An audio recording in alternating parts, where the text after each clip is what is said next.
Hello friends, नमस्कार। मैं प्रियंका स्वागत करती हूँ आप सभी का आपके अपने चैनल टारगेट टीचर जॉब में। तो फ्रेंड्स, आज हम पढ़ेंगे डीएलएड फर्स्ट सेमेस्टर का हिंदी विषय और ये है आपकी क्लास नंबर 5। तो दोस्तों, क्लास नंबर 4 तक हम लोग अध्याय 1 पढ़ चुके थे, जिसमें हम लोगों ने देखा था आपका ध्वनि, वर्णमाला, व्यंजन और स्वर और उसका वर्गीकरण भी देखा था हमने। तो आज उससे संबंधित हमने बहु विकल्पीय क्वेश्चन भी सॉल्व किया था। तो आज इसमें हम देखेंगे इस वीडियो में, यह आपका क्लास नंबर 5। तो यहाँ पे आज हम देखेंगे लिपि के बारे में, यानी कि स्क्रिप्ट के बारे में। तो दोस्तों, चलिए शुरू करते हैं आज की क्लास। लिपि का शुद्ध रूप में पठन एवं लेखन, reading and writing in the pure form of script. तो दोस्तों, यहाँ पर हम देखेंगे कि किस तरह से लिपि का पठन और लेखन किस तरह से हुआ और किस तरह से किया जाता है। सबसे पहले हम जानते हैं कि लिपि होती क्या है। दोस्तों, मौखिक भाषा को लिखित रूप में व्यक्त करने हेतु चिन्हों का प्रयोग किया जाता है। यहाँ पे देखिए, बहुत ही सरल तरीके से बताया गया आपको कि जो हम भाषा, जो भी हम लैंग्वेज बोलते हैं, उसको लिखित रूप में कैसे लिखा जाए, किस तरह से लिखा जाए, उसे लिखने की जो स्टाइल होती है उसी को हम क्या कहते हैं, लिपि कहते हैं। तो मौखिक भाषा को लिखित रूप में व्यक्त करने हेतु चिन्हों का प्रयोग किया जाता है, इसे ही लिपि कहते हैं। तो दोस्तों, अब आपको समझ में आया होगा कि लिपि क्या होती है। जो भी हम भाषा बोल रहे हैं उस भाषा को लिखित रूप में हम कैसे लिखते हैं, उस शैली को ही क्या कहते हैं, लिपि कहते हैं। उस स्टाइल को ही क्या कहते हैं, लिपि कहते हैं। लिपि किसी भाषा की लगभग सभी ध्वनियों को प्रतीक रूप में प्रस्तुत करती है। तो जो भी हम ध्वनियाँ, देखिए सबसे पहला टॉपिक हमारा ध्वनियाँ ही था, क्योंकि ध्वनि से ही भाषा का जन्म हुआ है। तो दोस्तों, यहाँ पर देखिए, किसी भी भाषा की जो ध्वनियाँ निकलती हैं वो प्रतीक रूप में हम लिखते हैं। और प्राचीन समय में लोग चित्रात्मक लिपि का प्रयोग करते थे।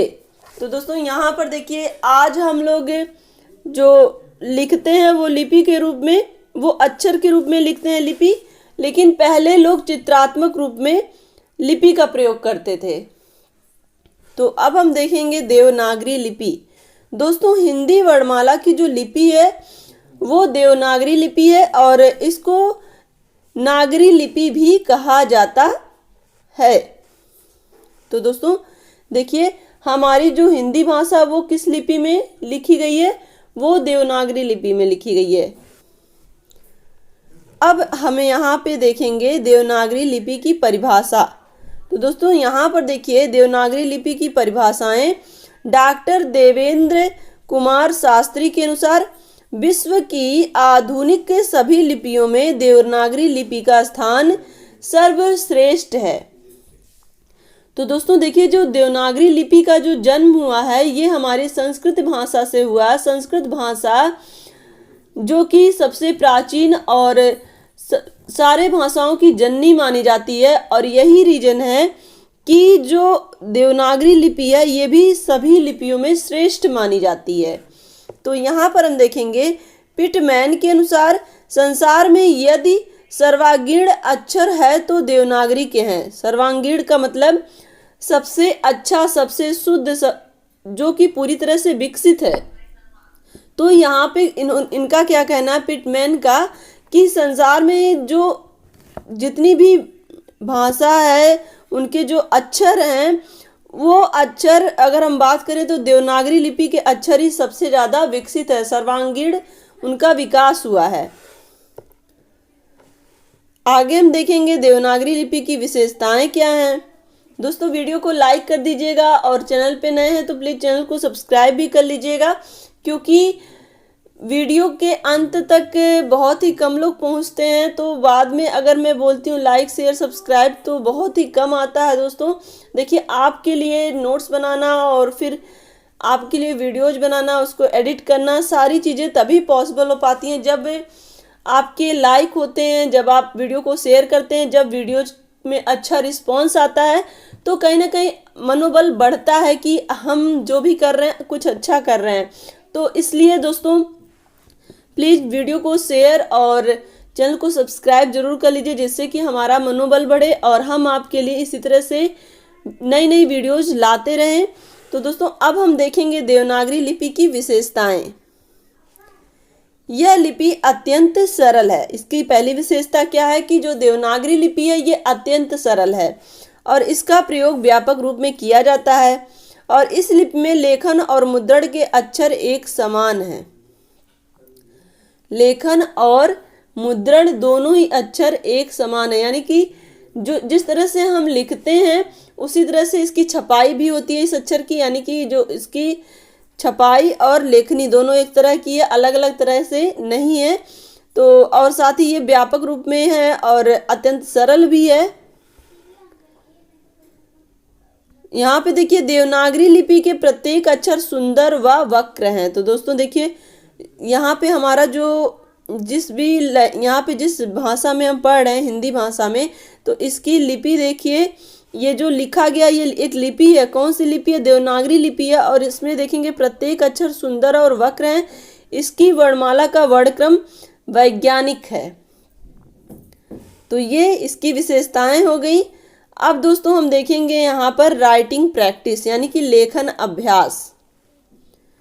लेखन अभ्यास दोस्तों देखिए यहाँ पे लेखन के भी 3 प्रकार हैं, अनुलेख, श्रुतलेख और सुलेख। तो सबसे पहले हम जानते हैं अनुलेख यानी कि कॉपिंग, चीज़ों को देख के लिखना सेम टू सेम, और श्रुतलेख डिक्टेशन जिसे हम कहते हैं सुन के लिखना, और सुलेख कैलीग्राफी। तो यहाँ पे हम सबके बारे में डिटेल से जानेंगे। तो यहाँ पे देखिए अनुलेख। अनुलेख का अर्थ होता है किसी लिखे हुए लेख का अनुसरण करके पुनः वही शब्द लिखना। तो कितनी सरल भाषा में इसका अर्थ आप समझ सकते हैं कि किसी भी लिखी हुई चीज को देख करके सेम वैसे ही लिखना क्या कहलाता है? अनुलेख कहलाता है। तो दोस्तों यहाँ पर देखिए बच्चों के पाठ्यक्रम में सुलेख अभ्यास पुस्तिकाओं को स्थान दिया गया और इन्हीं सुलेख पुस्तिकाओं की सहायता से शिक्षक बच्चों को अनुलेख लिखना सिखाता है। तो दोस्तों देखिए एक शिक्षक अपने छात्रों को अनुलेख लिखना कैसे सिखाता है? जो भी सुलेख होते हैं पुस्तिकाओं में उन्हीं को देख देख कर बच्चों को लिखना सिखाता है शिक्षक। इन पुस्तिकाओं में सबसे ऊपर की लाइन में सुंदर सुडौल समानुपाती बड़े व मोटे अक्षरों में वाक्य छपे रहते हैं और बाद की लाइनें 2 या 3 लाइन में डॉट या हल्का लिखा होता है। तो इस तरह से जो छात्र होते हैं वो देख के नीचे की जो खाली लाइन होती है, जो डॉट वाली लाइन होती है, उसमें वो लिखते हैं। तो यहाँ पे जैसे देखिए राम घर चल, तो यहाँ पे राम घर चल आपने देखा होगा हिंदी राइटिंग इंग्लिश राइटिंग की जो बुक होती है उसमें ऊपर लिखा होता है, नीचे वही सेम चीज़ें देख के बच्चे उतारते हैं। तो राम घर चल देखिए यहाँ पे डॉट डॉट करके लिखा, तो बच्चे उस पर पेंसिल चला के लिखना भी सीखेंगे और उनकी राइटिंग भी धीरे धीरे इम्प्रूव होगी। और इस प्रकार बच्चे अनुलेख का अभ्यास करते हैं, अर्थात जैसे लिखा होता उसी को देखकर लिखने का अभ्यास करते हैं। तो दोस्तों इसमें देखिए ये सब तो हम लोग खुद ही कर चुके हैं।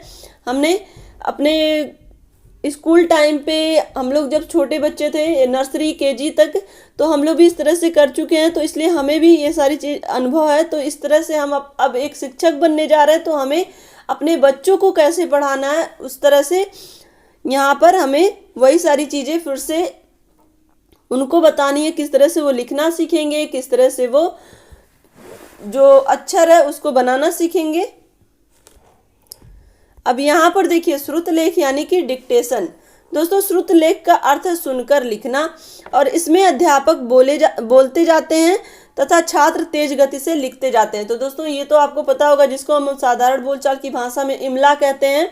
तो इमला शिक्षक अपने छात्रों को इमला बोलता है यानी कि डिक्टेशन बोलता है, और कभी कभी उसी डिक्टेशन का वो टेस्ट भी लेता है कि मैं आप लोग को इतने वर्ड बोलूँगा और इसमें से मुझे देखना है 20 वर्ड्स हैं, देखते हैं कितने बच्चों का सही जाता है। तो इमला के रूप में वो टेस्ट भी ले सकता है और साथ ही साथ इमला के माध्यम से उसे ये भी पता करना रहता है एक शिक्षक को कि उनके छात्र कितने जो भी डिफ़िकल्ट वर्ड हैं उनको कैसे वो लिखता है। तो इस तरह से एक शिक्षक अपने छात्रों का टेस्ट भी ले लेता है और साथ ही साथ वो ये भी पता कर लेता है कि उनके जो छात्र किस तरह से रिस्पॉन्स दे रहे हैं, क्या उनको सारी चीज़ें आ रही हैं कि नहीं आ रही हैं। तो श्रुतलेख, यहाँ पे देखिए, श्रुतलेखन का भाषा शिक्षण में अपना अलग ही महत्व है, क्योंकि इसमें बच्चों की कई इंद्रियां सक्रिय रहती हैं। कई इंद्रियां मतलब जैसे एक शिक्षक जब डिक्टेशन बोलता है, इमला बोलता है, तो उस समय जो छात्र हैं वो अपने कानों से सुनते हैं, हाथों से लिखते हैं और आँख से देखते भी हैं। तो इस तरह से वो उनकी जो इंद्रियां हैं एक साथ सक्रिय रहती हैं, यानी कि अगर वो ध्यान से सुनेंगे नहीं तो उनको समझ में नहीं आएगा और वो अर्थ का अनर्थ कर देंगे। यानी कि अगर एक शिक्षक बोल रहा है नम्रता, तो नम्रता में कोई बच्चा उसी में नम्रता सही लिखेगा, कोई लिखेगा नर्मता, तो नम्रता और नर्मता में बहुत अंतर हो जा रहा है। तो इस तरह से जब तक एक छात्र सही ढंग से सुनेगा नहीं तब तक वो लिख नहीं पाएगा सही ढंग से। तो यही रीजन है कि इस श्रुतलेख में जो बच्चे होते हैं उनकी कई इंद्रियां एक साथ काम करती हैं, तभी वो सही ढंग से डिक्टेशन को लिख पाएंगे, सही और सटीक लिख पाएंगे। तो यहाँ पर देखिए, कान, हाथ व आँख सक्रिय रहते हैं और श्रुतलेख से बच्चे तेज गति से लिखने का अभ्यास भी करते हैं, क्योंकि यहाँ पर एक टाइम मैनेजमेंट के अकॉर्डिंग शिक्षक को इतने टाइम में ही अपना डिक्टेशन कंप्लीट करना है और छात्रों को भी उतने ही टाइम में अपना लिखना है। तो अब हम चलते हैं दोस्तों यहाँ पर सुलेख, कैलीग्राफी। सुलेख का अर्थ होता है सुंदर लेख। लेखन में सुंदरता व आकर्षकता का होना महत्वपूर्ण माना जाता है। दोस्तों देखिए, यहाँ पर अगर सुलेख की बात करें तो सुलेख का मतलब क्या होता है? सुंदर लेख, यानी कि चीज़ों को जो बुक में दी हुई हैं, जो भी पैराग्राफ बुक में है, जो भी कहानियाँ बुक में हैं, उनको देख करके एक बालक को शिक्षक के द्वारा लिखने के लिए बोला जाता है कि जो भी छात्र हैं उनको लिखने के लिए बोला जाता है कि आप सुलेख लिख के लाइएगा। तो यहाँ पर जो बालक है वो देख के तो लिखता है, लेकिन यहाँ पर उसका लिखने का जो वे होता है वो वे इसलिए अच्छा माना जाता है क्योंकि वहाँ पर वो उसे अपनी राइटिंग इम्प्रूव करनी होती है, यानी कि वो कितना सुंदर इस जो भी चीज़ें उसको दी गई है कितने सुंदर ढंग से लिख सकता है, कितने अच्छे ढंग से सजा के लिख सकता है, यहाँ पे ये देखा जाता है।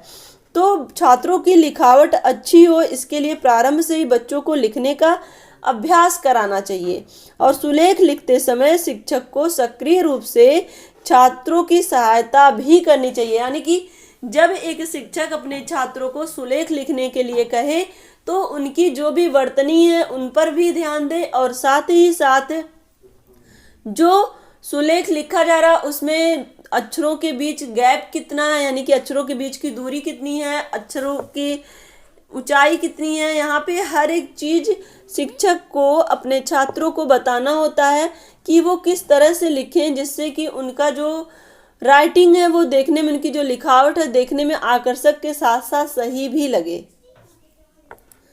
अब दोस्तों यहाँ पर हम देखेंगे विराम चिन्ह। दोस्तों विराम का अर्थ होता है रुकना या ठहरना, इंग्लिश में हम इसको पंक्चुएशन कहते हैं। दोस्तों वाक्य को लिखते अथवा बोलते समय बीच बीच में कहीं थोड़ा बहुत रुकना पड़ता है, तो जिससे भाषा स्पष्ट, अर्थवान व भावपूर्ण हो जाती है। तो दोस्तों देखिए, यहाँ पर मैं आपको पढ़ा रही हूँ और अगर मैं रुकूँ ना, मैं समझाऊँ ना, जहाँ पर मुझे रुकना चाहिए, जहाँ ठहराव है वहाँ ठहरूँ ना, तो आपको ये मेरी भी लैंग्वेज समझ में कम आएगी और साथ ही साथ आपको ये नहीं पता चलेगा कि मैम कहाँ पर क्या चीज़ समझा रही हैं। तो दोस्तों इसीलिए विराम चिन्ह बहुत ही ज़्यादा आवश्यक है, चाहे कोई भी लैंग्वेज हो, या इंग्लिश हो या हिंदी हो। तो विराम का अर्थ क्या होता है? ठहरना, रुकना। बोलते समय बीच बीच में कहीं भी थोड़ा बहुत रुकना पड़ता ही है जिससे भाषा स्पष्ट हो सके। तो रुकना क्यों होता है? क्योंकि अगर हम कोई चीज़ बोल रहे हैं, बीच में रुकते नहीं हैं, लगातार बोलते ही जा रहे हैं तो सामने वाला उसको समझ नहीं पाएगा और ना ही उसका अर्थ भावपूर्ण हो पाएगा। लिखित भाषा में इस ठहराव को दिखाने के लिए ही कुछ विशेष प्रकार के चिन्हों का प्रयोग करते हैं और इन्हीं को हम क्या कहते हैं, विराम चिन्ह कहते हैं। और दोस्तों देखिए, यहाँ पर अगर हम बोल रहे हैं तो बीच बीच में हम रुक रहे हैं, ठहर रहे हैं, लेकिन वही चीज अगर हमें लिखना है तो हमें कहाँ पर ठहराव है, कहाँ पर लिखते चलना है, कहाँ पे किसी का स्टेटमेंट है, कहाँ पे क्वेश्चन है, तो उसके लिए अलग अलग चिन्हों का प्रयोग किया जाता है। तो इन्हीं चिन्हों को हम क्या कहते हैं, विराम चिन्ह कहते हैं, पंक्चुएशन कहते हैं। दोस्तों देखिए, चाहे आपका हिंदी विषय हो या इंग्लिश विषय हो, पंक्चुएशन का विशेष महत्व है। और इसको कोई भी एग्जाम हो, चाहे कॉम्पिटिटिव एग्जाम हो या फिर आपके जो भी क्लास है उसका एग्जाम हो, हर जगह इसकी अपनी इम्पोर्टेंस होती है। तो यहाँ पर देखिए, विराम चिन्ह के बारे में हमने जाना। अब आगे हम पढ़ेंगे नेक्स्ट वीडियो में विराम चिन्ह के प्रकार के विषय में, कौन कौन से विराम चिन्ह होते हैं, जिसमें हम पढ़ेंगे इन्वर्टेड कामा, क्वेश्चन मार्क यानी कि प्रश्नवाचक, और ये सारी चीज़ें हम पढ़ेंगे। तो फ्रेंड्स, आज की इस वीडियो में बस इतना ही है। वीडियो को लाइक कर दीजिए, और अगर आप चैनल पे नए हैं तो प्लीज़ चैनल को सब्सक्राइब जरूर कर लीजिए और वीडियो को शेयर भी कर दीजिए। मिलते हैं दोस्तों नेक्स्ट वीडियो में। अपना ध्यान रखिए और इसी तरह से अपनी स्टडी भी जारी रखिए। Take care, bye bye, love you all, जय हिंद।